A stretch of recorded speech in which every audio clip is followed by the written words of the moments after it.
Blox Fruits has been out for over half a decade, and with dozens upon dozens of awesome updates, countless features has been added to the game to make it ever so more fun. But as more and more updates come out, more and more of these older features eventually just get forgotten.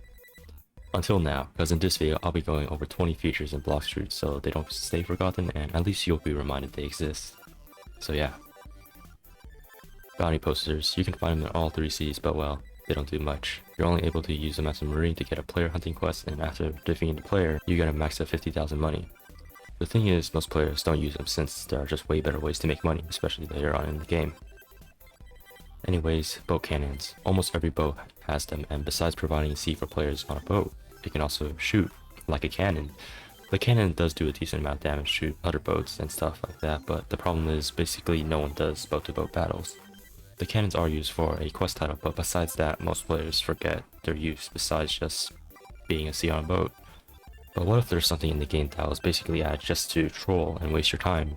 Here is the doghouse, found in all 3 Cs, with each having its own version. In the first C, it's used to get Darkblade V2.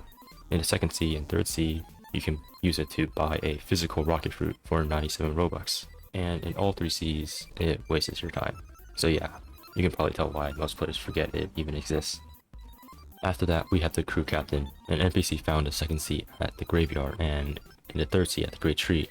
It allows the players to expand their crew size using fragments. The thing is, most players aren't that interested in this feature, and it's kind of just there for the leaderboards, which is something most players aren't interested in. Plus, there are a lot better uses for fragments, especially in the second seat. But not all NPCs are left as forgotten. Here is the nerd, found in the second and third seat in the cafe and mansion. He will tell you the stats and boosts of the accessory you are currently wearing. This is actually extremely helpful, but since most players aren't checking their accessories often and just end up going to the Blox Fruits wiki where they can see every single accessory since it's more convenient, most players just don't interact with this NPC. Now another one that's actually pretty helpful is the gravestone, only found in the third C. Besides being there to start the skull guitar quest, it allows the player every 20 minutes at night to either choose try to luck and either get 20 bones or up to 5 ghost spawns, or either choose prey, giving a chance to get either nothing, around 2 levels in XP, or a God's Chalice, Hollow Essence, 100,000 cash, 1k fragments, and a title. So yeah, that's actually pretty good and a really good reward if you're lucky. But many players in the third C are busy doing something else like grinding or PvP, and most forget about this feature. Anyways, just a few feet from the gravestone, we have the Death King. Again, only found in this third C at the Haunted Castle. It allows the players to spend their bones that are dropped into NPCs around the island. They can get a random prize for a chance of gaining either some cash, fragments, double XP time, 1 of 2 accessories, a fire essence, or a hollow essence. You used to be able to get a random fruit from it, but this was sadly removed. And since there really isn't a reason to farm bones and a random prize from the Death King, especially since fruits were removed from it, most people just forget about this feature, unless they want the fire essence for Dragon Talon. Next up, the mob leader, found in the first C. The only real purpose of it is to be part of the saber puzzle, and that's it. This NPC is relatively easy to defeat, doesn't give a lot of XP, and it's kind of just there. There's no actual real reason to just keep going back to this NPC after you get the saber, and those who haven't even completed the saber quest don't even know what this NPC is for. So yeah. Back to the third C, we have another NPC similar to the mob leader, but not really. It's the training dummy, found the Hydra Island. It is basically an NPC which you can use to test combos and damage.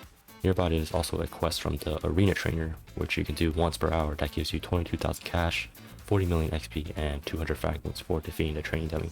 It's actually a pretty decent quest if you just got through the third C, and the dummy in general is a great place to test your attacks, but many people just forget that dummy exists after they move on from Hydra Island, and yeah, it doesn't do much at late game. Moving on, we have another NPC, Aaron, found in the third C.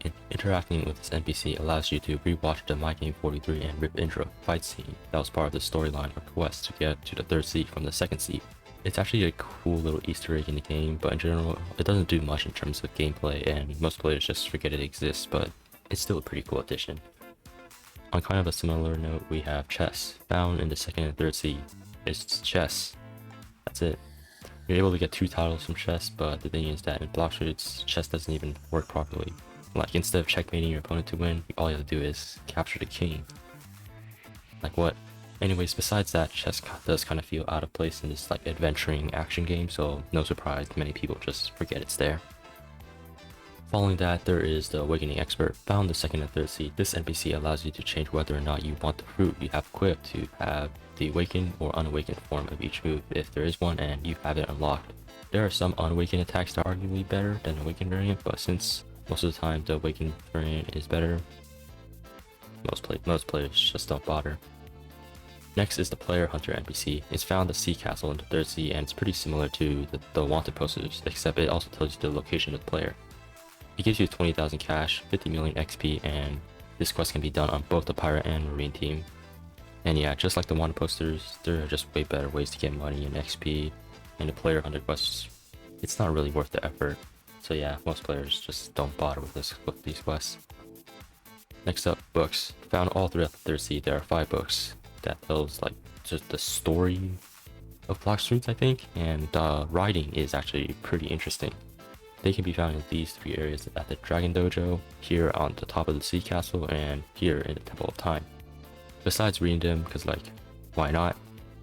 They don't really do much, and many players probably don't even know they exist, but it's still pretty cool, right? On to something more fun. There is the Creation Fruit build mode. Using the Creation Fruit, if you hold F, you'll equip this hat with a cool animation and enter build mode. This allows you to place various different platforms throughout the map and build pretty cool stuff. There is a limit to the amount of things you can place in build mode though, but you're able to place much more in private servers.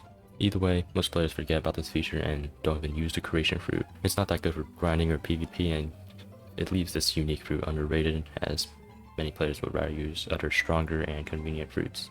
Following that, we have the Bounty and Honor Expert, basically an NPC that tells you how much your damage and defense is boosted in PvP based on the amount of bounty or honor you have. That's it. Even though many players do PvP, most players aren't going to get their stats from this NPC, considering, well, it's usually constantly changing, and I'm not sure what you're really going to do with that information. So yeah, it's kind of just, yeah.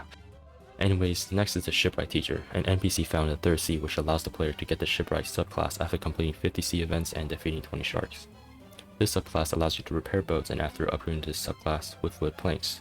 Since you're only able to obtain this subclass in the third sea, and it's only really useful if you're grinding sea events, many players do obtain it but never really upgrade it that much, as it does cost fragments and does get quite pricey. Now for our last 3, we have free fruits from ship raids. In the second and third sea, when you're sailing in the ocean, there's a chance for a ship raid to happen, and once destroying all the ships, the biggest one, as the Grand Brigade, has a small chance of dropping a fruit.